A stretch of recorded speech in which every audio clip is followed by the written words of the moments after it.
Айтамын ғанаң ей, атадан ғана қалған мурасты.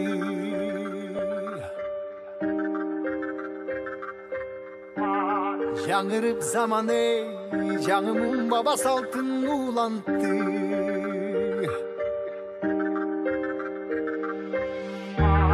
Намысын биік сақтаған ел, бабушын ұлып тыңдап жүріпті.